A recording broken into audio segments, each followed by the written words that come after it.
हिमाचल प्रदेश में हजारों करोड़ रुपए की वन संपदा को जो काटा जा रहा है, उखाड़ा जा रहा है, बेचा जा रहा है, ये धन क्या सरकार के खजाने में जा रहा है या किसी की जेब में? जांच कौन करेगा?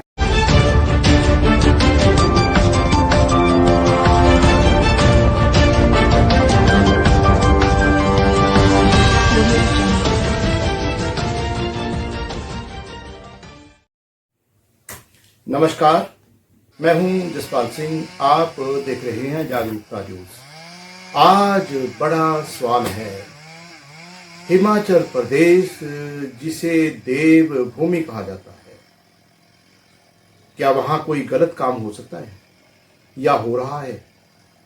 अभी यह वीडियो शुरू करने से पहले हिमाचल प्रदेश निवासी, चंबा निवासी उत्तम चंद वशिष्ठ जी ने एक सवाल उठाया कि हिमाचल प्रदेश के पहाड़ों से, हिमाचल प्रदेश की भूमि से हजारों करोड़ रुपए की वन संपदा, जड़ी बूटियां उखाड़ी जा रही हैं, काटी जा रही हैं, बेची जा रही हैं। उनकी तरफ से सवाल है कि यह धन सरकारी खजाने में जा रहा है या नहीं जा रहा है, या किसी की जेबों में जा रहा है। तो इस बारे में जो उत्तम चंद वशिष्ठ जी एक जांच करवाने की डिमांड रख रहे हैं, मांग रख रहे हैं, तो आइए हम बातचीत करते हैं। हमारे एक परम मित्र, पहले तो उत्तम चंद वशिष्ठ जी से बात करेंगे, उसके साथ ही एक गणमान्य अधिवक्ता और सामाजिक कार्यकर्ता, एक राजनीतिक नेता, उनसे भी बातचीत करेंगे, श्रीमान भारत भूषण जी से। तो पहले चर्चा करते हैं हम उत्तम चंद वशिष्ठ जी से। तो आप मिलिए उत्तम चंद वशिष्ठ जी से। उत्तम चंद जी नमस्कार। जी नमस्कार। जागरूकता न्यूज में आपका स्वागत। जी जी, बहुत बहुत धन्यवाद जी आपका। आज यह वीडियो शुरू करने से पहले आपने बड़ा सवाल उठाया कि हिमाचल प्रदेश में हजारों करोड़ रुपए की वन संपदा को काटा जा रहा है, उखाड़ा जा रहा है, बेचा जा रहा है। जी। और आपकी तरफ से सवाल है कि यह धन संपदा से जो प्राप्त धन है, हजारों करोड़ रुपया सरकारी खजाने में जा रहा है या किसी की जेब में जा रहा है? जी। आप जांच की मांग कर रहे हैं? जी बिल्कुल, हम इसकी निष्पक्ष जांच की मांग कर रहे हैं। हालांकि हमने इसकी सूचना पहले ओरली हमने मुख्यवाणी हमने बताया, फोन टेलीफोनिकली हमने बताया, वन विभाग को बताया, विजिलेंस विभाग को बताया, तमाम जो CID IB वगैरह जो भी चंबा में उपलब्ध एजेंसीज हैं, हमने सबको इसके बारे में अवगत करवाया, सूचित किया है। लेकिन दुर्भाग्य से कहना पड़ रहा है कि कोई कार्रवाई होती हुई दिखाई नहीं दे रही है और अंधाधुंध जो है वो कटान जारी है। सबसे पहला सवाल तो ये है कि आप जो एक तरह से वहाँ किसी पंचायत के सदस्य हैं या जो एक तरह से जनप्रतिनिधि हैं, कोई चुनाव जीते हैं वहाँ से? जी, मैं अभी 4 पंचायत है मेरे पास, सिलगराट, चंबी, घबरौता और जडेरा। 4 पंचायत से मैं ब्लॉक डेवलपमेंट कमेटी के लिए मेंबर हूँ, BDC सदस्य हूँ। और इसके अलावा जो हमारी राजनीतिक पार्टी है भारतीय वीर दल, उस पार्टी से मैं हिमाचल प्रदेश से स्टेट प्रेसिडेंट भी हूँ और मैंने चुनाव भी लड़ा है चंबा में MLA का। किस जड़ी बूटी के बारे में बात कर रहे हैं आप? जी, जड़ी बूटी की बात करें, इसका जो साइंटिफिक नेम है वो है बर्बरिस अरेस्टाटा और लोकल भाषा में इसको कश्मल या कैमल बोलते हैं। इसको दारू हल्दी भी कहा जाता है। दारू हल्दी। दारू हल्दी। जी। तो क्या काम आती है ये जड़ी बूटी? ये मेडिसिनल प्लांट है, हिमालयन हर्ब श्रेणी में आता है। और इस जो हमारे पूर्वज बताते थे कि आँख के लिए एक इससे सिलाई बनाई जाती थी, यानी एक लोशन टाइप में। मतलब सिर्फ आंख के इलाज के लिए ये काम आता है? नहीं, इसके अलावा एंटी कैंसर प्रॉपर्टी भी रखता है। ये हार्ट और अस्थमा वगैरह की दवाइयाँ भी इससे बनती हैं, जो हमें जानकारी अब तक प्राप्त हुई है। मतलब आपकी जानकारी के अनुसार जी, यह जो एक तरह से कैंसर के इलाज में भी काम आती जड़ी बूटी, जी, और यह जो है जड़ी बूटी जो दिल के हृदय रोग के लिए भी उपयोगी है जी, और दमे के लिए भी उपयोगी है। जी, जी, जी। तो ये कब से, कितने दिन हो गए वहां से उखाड़ी जा रही है, काटी जा रही है? ये जो अभी फर्स्ट रेंज खोली गई है, एक मसरूंड और एक हिमगिरी। वो लगभग नवंबर दिसंबर में इन्होंने काम शुरू कर दिया था चोरी छुपके, लेकिन ऑफिशियली ज़्यादा खुल गई है दिसंबर में 2024 में इन्होंने शुरू किया, और पूरा जनवरी और फरवरी ये सिलसिला चलता रहा जी। एक वन रेंज है मशरूम जी, और दूसरी हिमगिरी। दूसरी हिमगिरी जी तो दोनों में से रोजाना जी। कितने ट्रक ये जड़ी बूटी के भर के जाते हैं? एक रेंज से कम 50 ट्रक, मतलब 2 रेंज से 100 ट्रक। 2 रेंज से 100 ट्रक रोजाना जड़ी बूटियों के काट के उखाड़ के कहीं बेचे जा रहे हैं। जी बिल्कुल। कहाँ बेचे जा रहे हैं? ये सुनने में तो आया आउट ऑफ स्टेट है, इसको देहरादून उत्तराखंड में सप्लाई किया जाता है जी। जी। तो एक ट्रक की कीमत अंदाजन कितनी होगी जहां जो है फैक्ट्री तक पहुंचने के लिए?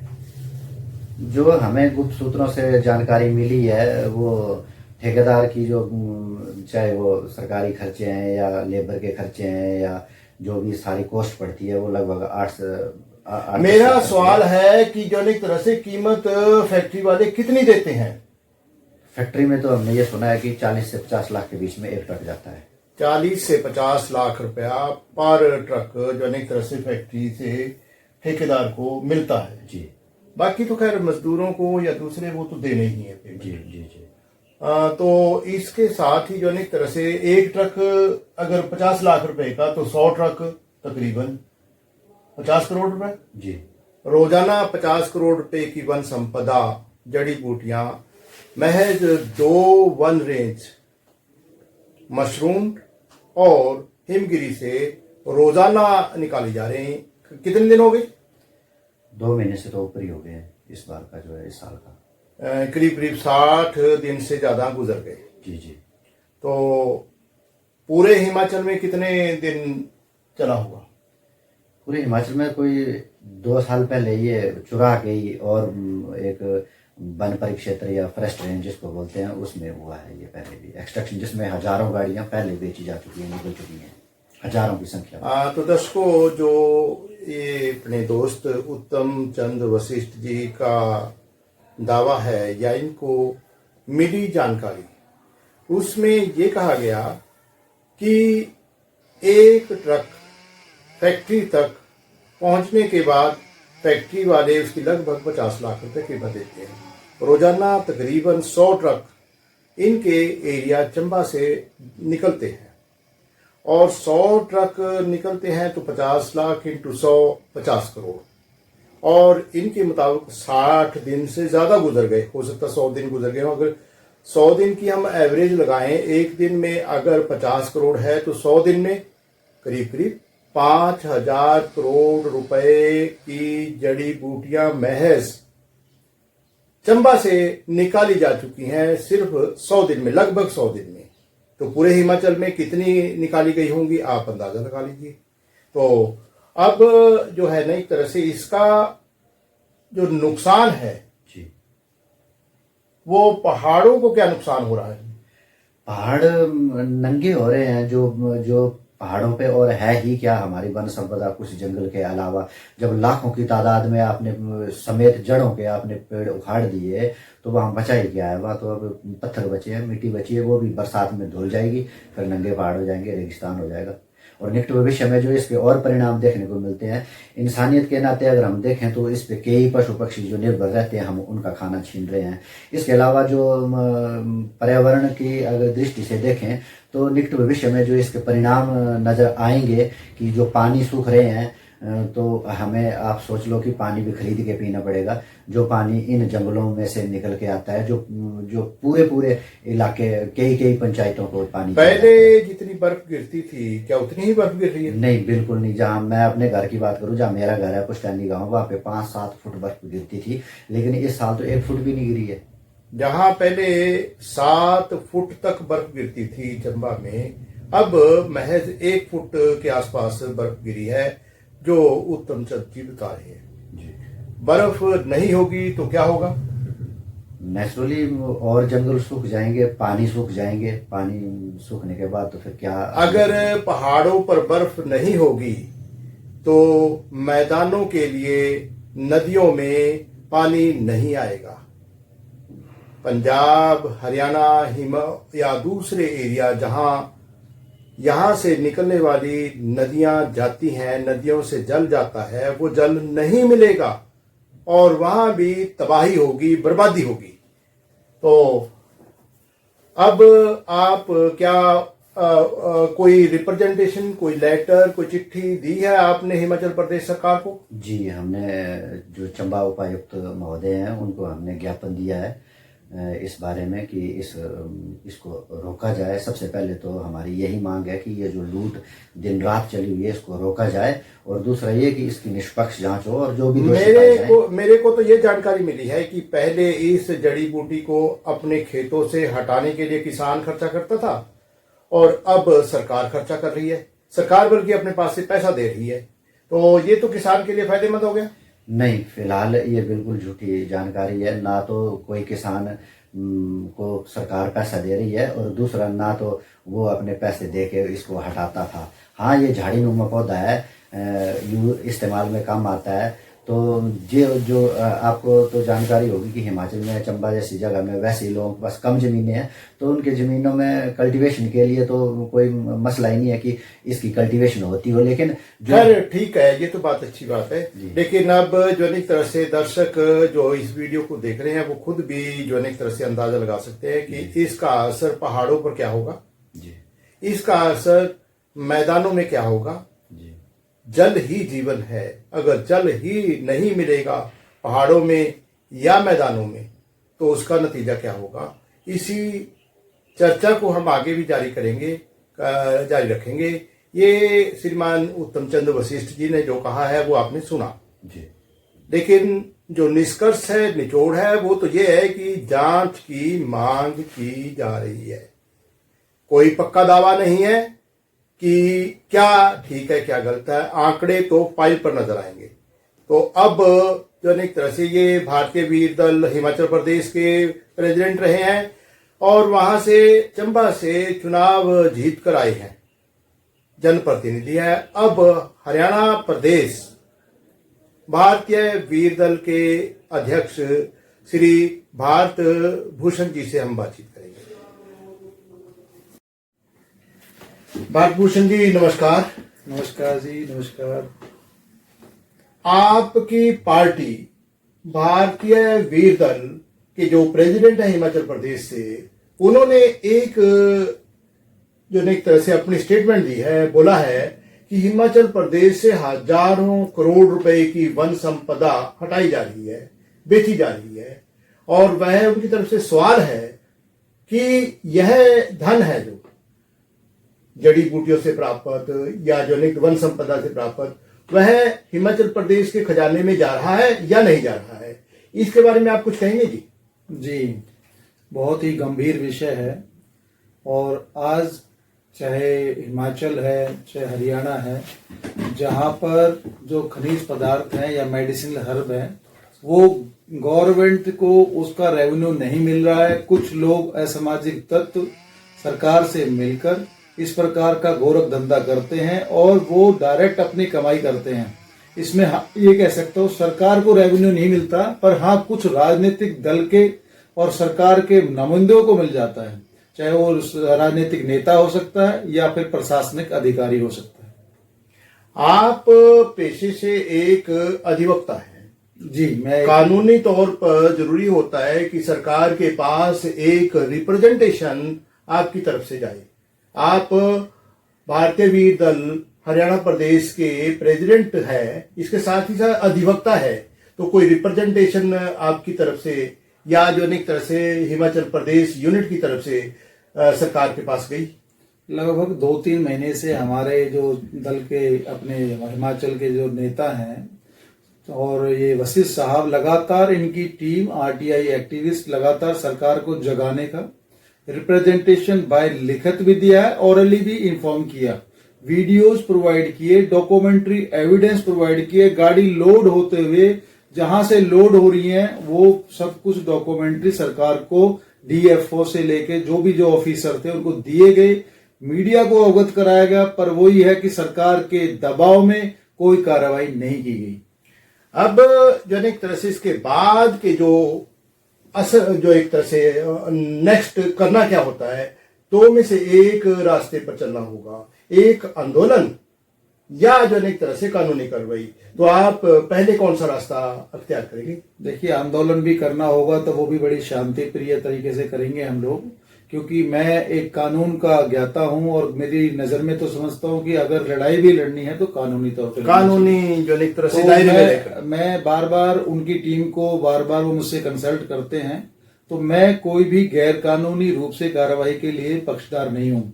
अब रही बात कि किस प्रकार से इसको सरकार को जगाया जाए और ये जो हजारों करोड़ की जो संपदा हमारी लूटी जा रही है उसको कैसे रोका जाए, इसके लिए हमें दो तरीके हैं। हम आंदोलन भी करेंगे, रिप्रेजेंटेशन और देंगे, सरकार को बार जगाएंगे, विसल ब्लोअर की भूमिका निभाते रहेंगे। Whistle blower. सेकेंडली कि हम इसके मुद्दे को, अभी हम कुछ डॉक्यूमेंट्स और इकट्ठा कर रहे हैं, कुछ उस बाकायदा डॉक्यूमेंट्स के साथ, सब्सटेंशियल और कंक्रीट प्रूफ के साथ हम इसके लिए PIL या रिट डालेंगे हाई कोर्ट में, और सुप्रीम कोर्ट में जाना पड़ा तो सुप्रीम कोर्ट में, ये NGT में भी जा सकता है, और तो अगर देखा जाएगा तो हम NGT पे भी अप्रोच करेंगे। अगर जरूरत हुई तो NGT में भी जा सकते हैं जी। तो इसके अलावा कुछ और बात कहेंगे आप जी? मैं यही कहना चाहूंगा कि जरूरी है इस प्रकार के जो अनैतिक या गैर कानूनी कार्रवाई जो चल रहे हैं।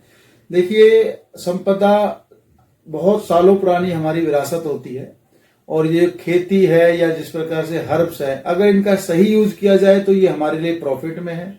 अगर इसका गलत इस्तेमाल किया जाए, सिर्फ धन उगाने के लिए किया जा रहा है, तो बिल्कुल ही वो हमारे राज्य के लिए भी, हमारे सरकार के लिए भी, और वहां के नामुंदे जो वहां रहने वाले लोग हैं उनके लिए हानिकारक है। अब सरकार को इतना रेवेन्यू मिल सकता था इससे, वो सरकार ने रेवेन्यू डायरेक्ट अपने सरकार के खाते में नहीं डाला, अपने पेट भरने के लिए। रेवेन्यू तो एक मुद्दा है, रेवेन्यू के अलावा इंसानियत पर, मानवता पर जो असर है, जो आपके ही दल के जो एक तरह से हिमाचल प्रदेश के प्रेसिडेंट ने कहा है, उत्तम चंद्र वशिष्ठ जी ने कहा कि वहां पहले 1 फुट 7 फुट तक बर्फ पड़ती थी चंबा में, अब वो बर्फ सिर्फ 1 फुट रहेगी। अगर पहाड़ों पर बर्फ नहीं होगी तो जो नदियों में पानी नहीं आएगा, नदियों में पानी नहीं आएगा तो असर तो हरियाणा पर भी होगा, यूपी पर भी होगी, दूसरे देश के दूसरे हिस्सों पर भी होगा। जहां पानी नहीं जाएगा खेती नहीं होगी, पीने के लिए पानी नहीं मिलेगा। तो इस आंदोलन में तो हरियाणा यूनिट या दूसरे यूनिट भी साथ देने के लिए आएंगे सर। ये मुद्दा हरियाणा से रिलेटेड नहीं है, ये मुद्दा पूरे देश का है, पूरे देश का। और अगर देखी जाए, इसकी बारे में सेंसिटिविटी बताई जाए, तो आज जो हिमाचल की हालात हैं, वो हिमाचल जो जंगल से भरा होता था, जब बर्फ होती थी वहां रेगिस्तान बनने के कगार पे है। आज कंक्रीट का जंगल हिमाचल बना दिया, गवर्नमेंट की गलत नीतियों की वजह से वहां पर बिल्डिंग ऐसे खड़ी कर दी, और जो वहां का एक्ट है उसको बिल्कुल वॉयलेट किया गया। सेकेंडली कि जो बर्फ पड़ती थी, वो बर्फ पड़ती है नेचुरल से, जो वहां की नेचुरलिटी को और क्लाइमेट को डिस्टर्ब करेंगे, वो इसलिए करेंगे क्योंकि वहां पेड़ ही नहीं है। और जब जंगल में पेड़ नहीं होगा तो सूखे जंगल में बर्फ नहीं पड़ेगी, सूखे जंगल में सिर्फ क्या मिलेगा, रेगिस्तान। वो जो पहाड़ों पर लैंडस्लाइडिंग होगा, बिल्कुल तबाही होगी, बर्बादी होगी। अभी भी आप देखिए, जहां जहां पहाड़ों के साथ डिस्टर्बेंस की, जहां जहां इन्होंने जंगल की कटाई करी है, वहां पर लगातार भूस्खलन होता है, लैंडस्लाइडिंग होती है। और इन्होंने जो आज ये विकास के मायने इन्होंने बनाए हैं, वो विकास के मायने कहीं ना कहीं इंसान को और जंगल में जो जन्य प्राणी हैं उनको खत्म करता जा रहा है। इससे क्या होगा, आने वाले समय में आपको हिमाचल, लोग जो आते हैं, आज की ठंड की जगह नहीं होगी, हिमाचल एक रेगिस्तान हो जाएगा। तो आप जो यह वीडियो देख रहे हैं, आपसे एक सवाल है कि आप चाहते हैं कि हिमाचल रेगिस्तान बन जाए? आप चाहते हैं कि नदियों का पानी सूख जाए? आप ये चाहते हैं कि जो एक तरह से कहीं मैदानी इलाकों में खेती होना बंद हो जाए, इंसान एक एक बूंद पानी के लिए तरसे? मेरे को लगता है कि आप नहीं चाहते। अगर नहीं चाहते तो एक जिम्मेवारी छोटी सी तो आपको निभानी चाहिए। इस वीडियो को आगे ज्यादा शेयर कीजिए ताकि जागरूकता आए, जंगल खत्म ना किए जाए, जो अनेक तरह से कुदरत के साथ खिलवाड़ ना हो, इंसान भी जिंदा रहे, पक्षी भी जिंदा रहें, पशु भी जिंदा रहें, ये धरती हरी भरी रहे, ग्लोबल वार्मिंग से हमें छुटकारा मिले।